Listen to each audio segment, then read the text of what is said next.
winding on is taking care of me and mine.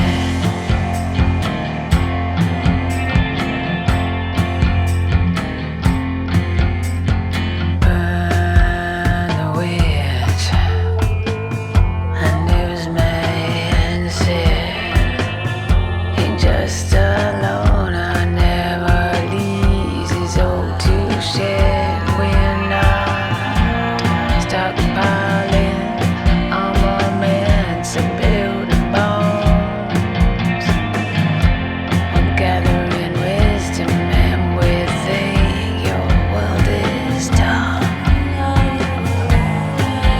You can work it too, babe, but you better have nice nights.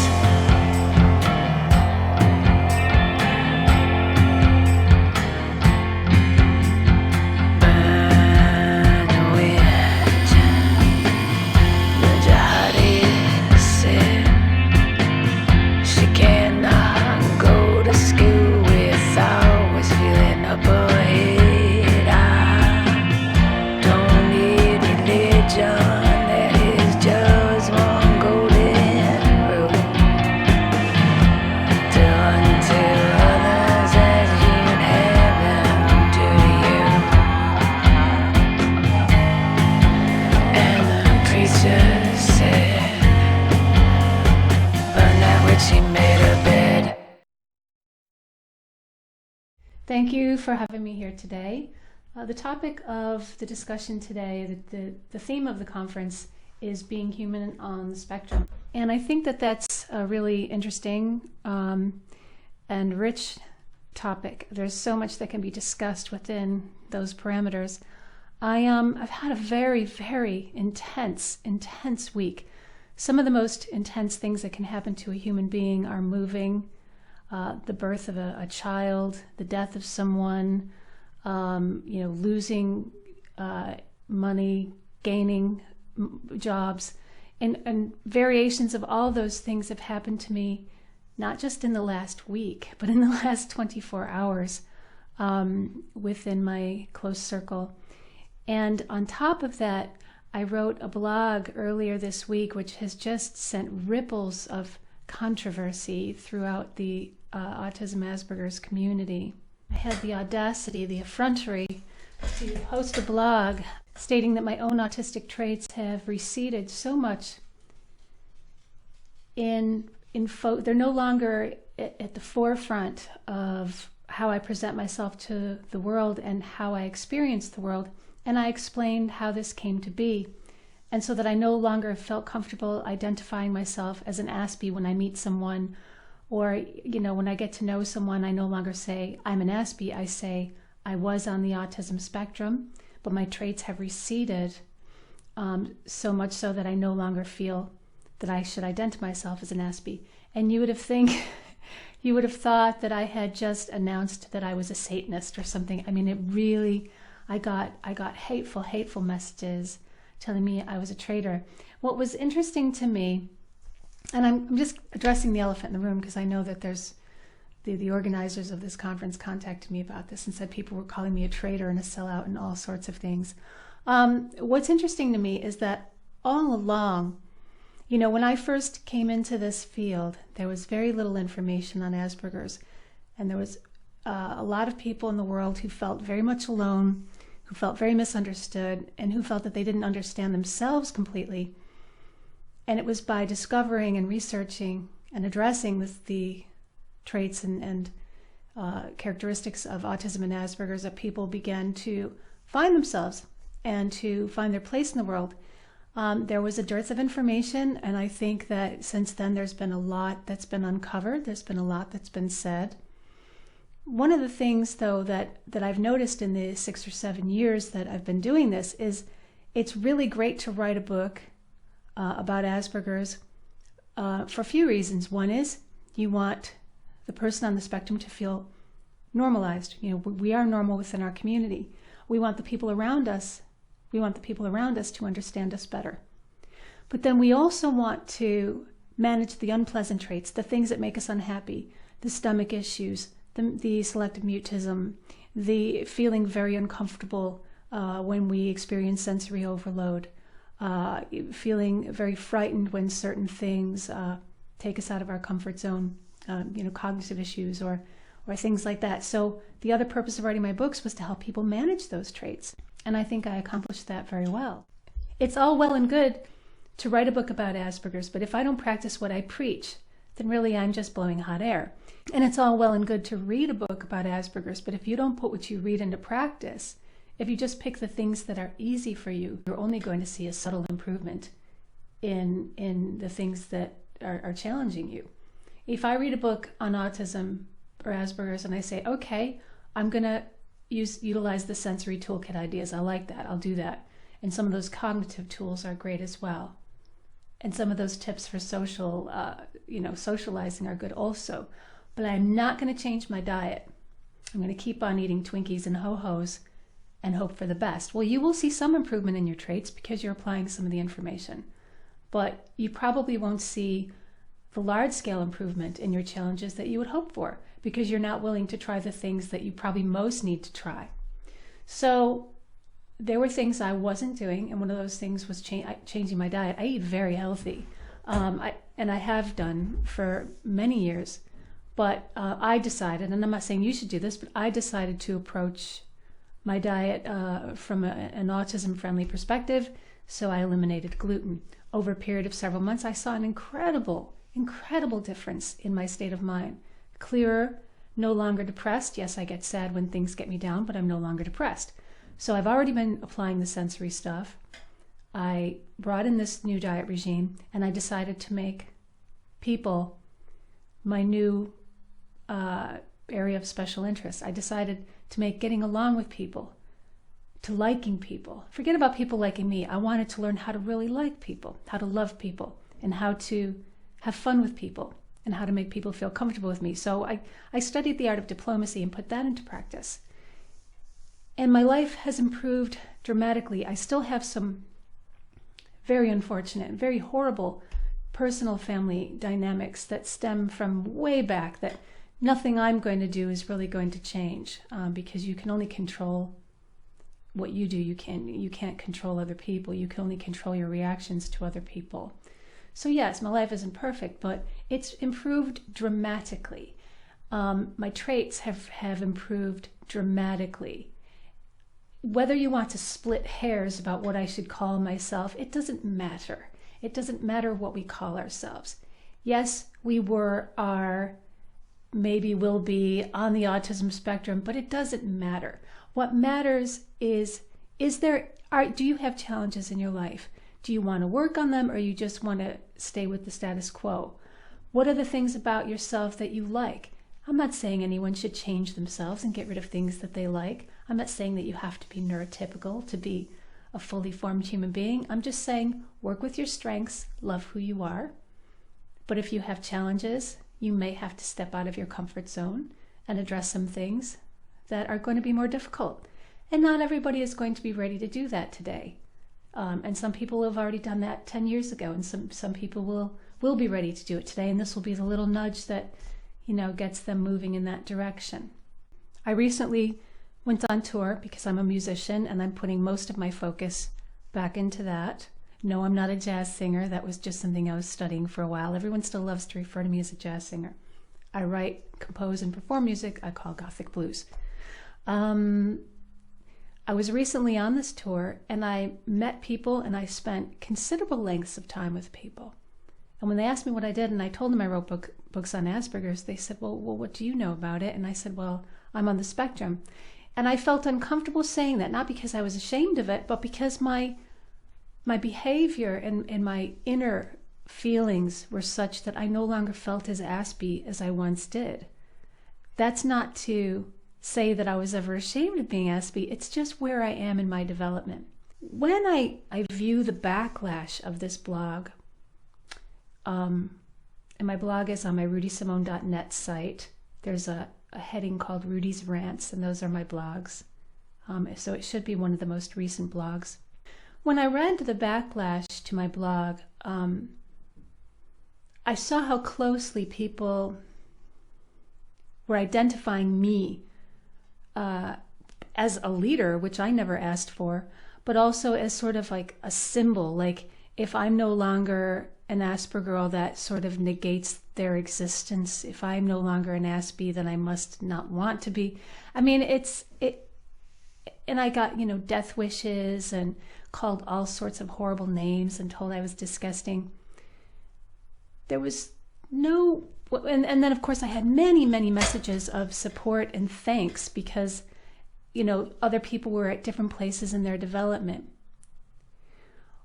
What I think is really important when somebody discovers something about themselves, perhaps they realize at a certain point in their life that they're gay, or perhaps they realize at a certain point in their life that they're something else, and it's a real revelatory moment for a person.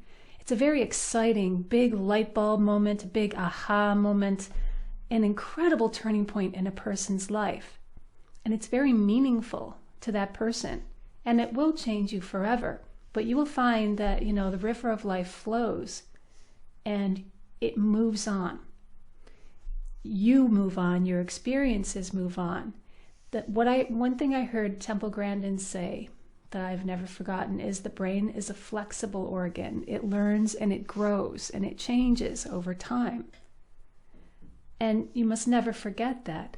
When I was a child, I was very much affected by autism, spinning in circles for ages, being mute for ages, a late speaker, but then I came out with full sentences, very obsessed. Instead of reading 70 books, I would read one book 70 times. Very obsessed with music also. Instead of playing 25 songs, I would play one song 25 times. So, and I never understood when people were having social conversations, it literally sounded like chickens clucking.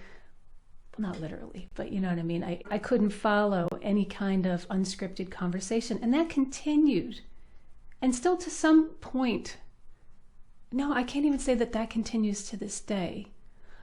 Because now I find if there's a social conversation that I'm not enjoying, I just can say I'm not enjoying it, but I don't sit there floundering and struggling, trying to figure out what's being said. So you'll find that over the course of your life, there are certain traits which were very much part of your existence when you were a child, maybe when you were a teenager, maybe even when you were a young adult. But if you apply some of the tools that are in my books and in other people's books, you will find that some of those traits will lessen and diminish. So much so that some of them may recede into memory and become a thing of the past. Now, if I go back to, if I started eating junk food today and I stopped using all of my tools, would I be Aspie again? I don't know. That's not really something I am concerned to think about. I just do what I do. I do what makes me feel good and I do what makes me feel happy. So getting back to what I was saying, when you have that revelatory experience, you become very much part of this community. You become very much part of the autism community. And yeah, it is exciting. When there are inequalities in society, they do need to be addressed. For example, women's rights or the rights of minorities. When there are disparities, they need to be addressed and they need to be fixed. But at some point, there needs to be a coming together so that it becomes less about our differences and more about our similarities. So I think that there's a really good example of that happening in America right now. There are still some great disparities in justice between the Black community and the non-Black community, the white community. And so those differences need to be addressed. But if we stick with this feeling of inequality forever, then what's the point of addressing it in the first place? When I first started working in this field, there was so much negativity directed at people with autism and at autism itself that it really needed to be addressed. And it still does. I'm not saying it doesn't. But I think that where things are going to be different for each individual. Some people will still be dealing with their issues and their struggles on a daily basis. Other people will be managing those struggles really well. And just because you're in this place doesn't mean that you would want everyone else to be in that place too. So we have to be aware that everyone is different and we're all at a different place in our journey. If being Aspie is very important to you, that's wonderful. But are there any aspects about being Aspie that you don't like? I would wager a bet that there are. And the reason I say that is because when I wrote all of my books, I interviewed dozens, at this point, hundreds of people. Over the course of the years, I've befriended hundreds of people on the spectrum, and hundreds of people have written to me and sent me very, very long messages about their lives. Happy people tend to not write messages like that. It's the unhappy people that do. So I heard a lot of stories of struggle, a lot of stories of pain and loneliness, a lot of stories of physical discomfort. So one can't say that to be on the autism spectrum is wonderful. There are wonderful things about it. We have wonderful traits. We tend to be very focused at things we love to do. We tend to be very, everyone is a friend until proven otherwise.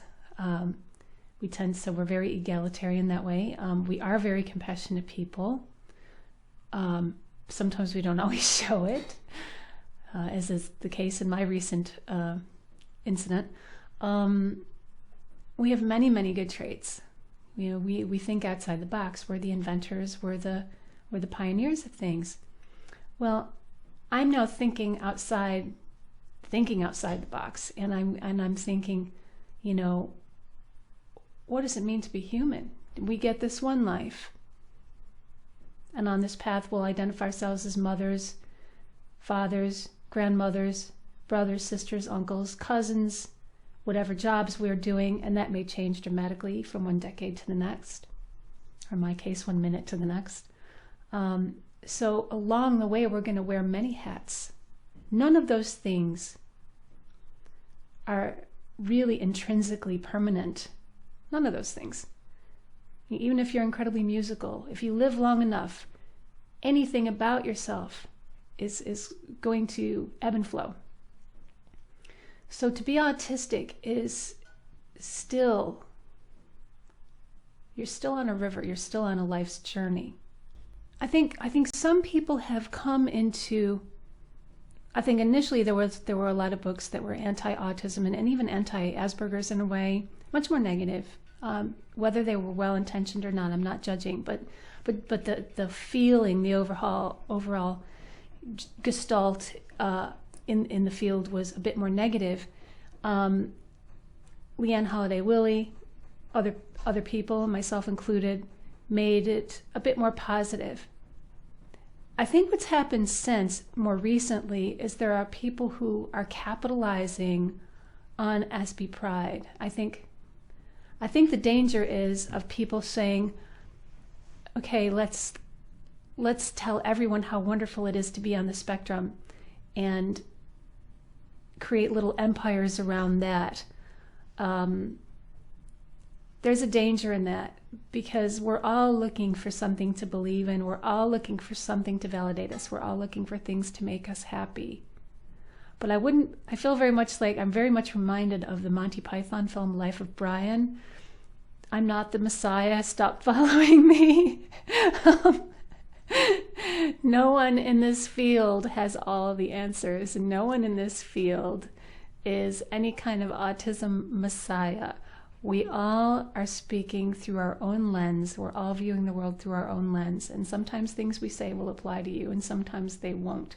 Sometimes you'll agree with us, and sometimes you won't. But to pin all your hopes and belief in one person is always a very doomed thing to do. So I would caution about jumping too wholeheartedly onto the rah-rah, having Asperger's is wonderful bandwagon, and anyone who isn't on that bandwagon is not my friend kind of thing. There's a lot of politics in the world of Asperger's now, and it's not very pleasant. Another thing too, because Asperger's, there is no definitive physical test for autism. I know a few years ago, and I've talked about autism being a gut issue since day one. I mean, read chapter 19 of Aspergers if you think that I've not been saying this all along. There was, a few years ago, scientists had isolated a bacteria found only in the gastrointestinal tract of autistic people. And apparently they were going to come up with a blood test to find out if the person had this bacteria. So in other words, this blood test would determine whether or not you were autistic. That, to my knowledge, has never happened. Perhaps it will at one point. But what's happened is Asperger's has become a bit of a catch-all. A lot of times people with severe mental issues who share some traits with Asperger's have been diagnosed with Asperger's, and that's hurt. That's hurt the Asperger community and the public's understanding of it very much.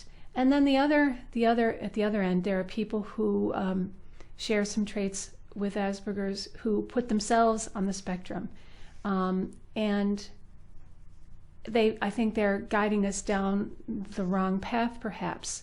There are many psychological conditions. There are many personality types that share traits with Asperger's. So planting a flag and saying this is where the boundaries are is something that's, for the moment, virtually impossible to do.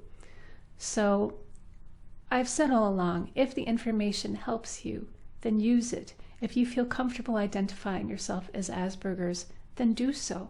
If you feel you need a diagnosis, then get one if you can. If you feel you don't need a diagnosis, then don't get one.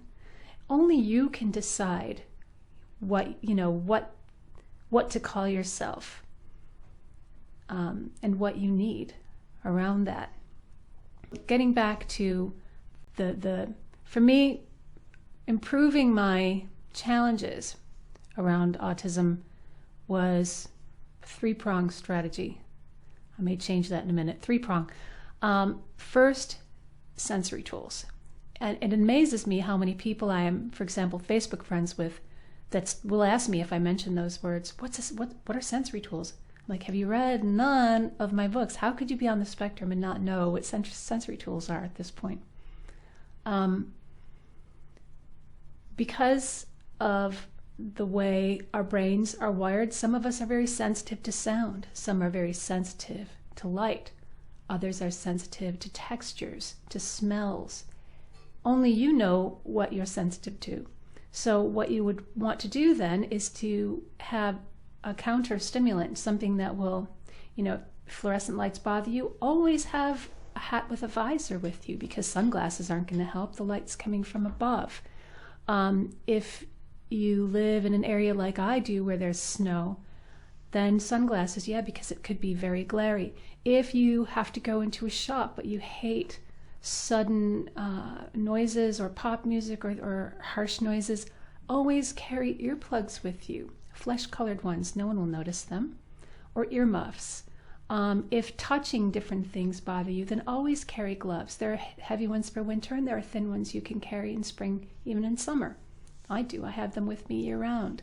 There's all different kinds of things. If you feel insecure or nervous going into a social situation, there are things you can carry with you, squishy toys or whatever that you can just squeeze under the table or in your pocket. There are things you could, like some people like only loose, soft clothing. Other people want something tight around their bodice that's like a hug that will give them reassurance. So these are the types of things. And if you're leaving your home for more than a few minutes, I would suggest bringing the things that you're going to need. And if you're leaving your home for several hours, then bring everything that's in your toolkit, because you don't know what you're going to encounter. And this is really good meltdown prevention. I use it in supermarkets. I use it everywhere I go. I keep myself more comfortable, therefore I'm more relaxed and far less likely to melt down. Cognitive tools. Those run the gamut from things like lists. I tend to meet people on the spectrum who are very, very organized or completely disorganized. People whose houses are neat as a pin, and other people, some of my dear friends, who have no housekeeping skills whatsoever. Start with lists. If you're starting a new job, if you're starting any new thing, and you're going to be starting a new routine, then write lists of what you need to take. Write lists of what you need to do. Lists, lists, lists. I have them everywhere. Here's a list. Here's another list. These are just from yesterday. These are things I had to think about yesterday. And as I address each one, I will cross it off, and then I will throw that list away when everything is crossed off. Other cognitive tools are things like GPS. I recently went on tour, and I would never have been able to make it. I drove 5,000 miles in November. I never would have been able to do that without GPS and maps and a telephone and seeking advice and writing down the good stuff. What else? Cognitive tools. Things like, and this overlaps into diet, but there are things like, supplements that will help you think more clearly. So what you eat is definitely going to impact whether or not you want to go on an autism-friendly diet. At least you can take certain supplements, such as omega-3s. Things like a good night's sleep. This is another one. I'm speaking to people on the spectrum all the time that have difficulty sleeping. The right mattress, the right sheets, the right weighted blankets, blackout curtains, earplugs, the right smells. You may need to leave the TV on all night. I do. Or you may need it to be completely silent. Everyone's going to be different, but these are all, there's no one thing, there's no one pill that's going to make you feel not autistic. If you want to feel less autistic, you need to address every area of your life. Other cognitive tools. For example, I had a session with a girl recently who was starting a new job, and what to wear was a big concern for her. So I said, well, what do you have? And she told me, and it was very chaotic. So I said, go to some store like Old Navy or TJ Maxx and buy, 3 pairs of trousers and 3 shirts that are all mix and match, and make sure you have 1 or 2 pairs of shoes that go with everything. And then every night you can just go this shirt, those pants, those shoes. And there's no putting together outfits and things like that, because for a non-autistic person, things like that can be fun, but for an autistic person, they can give us great anxiety. There's a million things you can do. They're all in my books. And why do I give you these tools? So that you can go on with the business of being human and not always having to say, oh, I can't, forgive me, I'm autistic, so I can't handle this. I have someone very close to me, clearly on the spectrum, and yes, she has read my books, some of them, and she is the most difficult person to go to a restaurant with that I have ever met, because every meal is criticized. It's either got nitrates in it, or it's got gluten in it, or it's too spicy, or it's too this, or it's too that, and she's always picking things apart. And I have seen her offend chefs and waiters everywhere she goes. And yes, she's an Aspie, and that's something not to be ashamed of, but you don't want to have awkward blaring from your head if it's not necessary. Now, something like that is a little awkward, because what she doesn't realize is that she's hurting the feelings of people around her. Someone has made her a nice meal, like myself, and then she'll sit at the table and pick it apart and sniff it and screw, and I can understand why somebody would find that offensive. So all I'm saying is there are many, many tools out there that you can take with you that will minimize the sort of uncomfortable transactions, uncomfortable encounters in your life for your sake, so that you are happier, so that you are more welcome in the world, and so that people around you are more comfortable. It is very, very okay to want people around you that are important to you to know that there are things you have a hard time with, but it's not necessarily productive to have a big A stamped on your forehead in every encounter that you have with someone, if it's manageable. If you are clearly classically autistic, then there are still things you can do. There are still tools, the sensory tools, the cognitive tools, and diet will help. But in that case, if you're classically autistic, people will see that there is something and perhaps give a wider berth for room to be unusual. But if you are less classically autistic and you are Asperger, then you can minimize how many encounters you have in which people are jarred, both yourself and others, by using the cognitive tools, by using the sensory tools, and by having a good diet. And I know that there's going to be people that take this the wrong way. I'm sure there will be, but it's just to make you happier. It's to make I think the big turning point for me recently is, yes, I have made myself happier. And now I want to make the people around me happier. And there's no agenda on my part. I don't want something from them. I want to give them something. And what I want to give them is a feeling of being comfortable around me, feeling pleasant around me. It doesn't mean that I've become some sort of that I keep all my opinions to myself or never say anything controversial. God, no, I am me. But I still like to have people feel good around me. And I think that's been the real turning point in my development lately. So after I wrote this blog last week, many people wrote to me and said, "Thank you, Rudy. I'm at a very similar place in my life.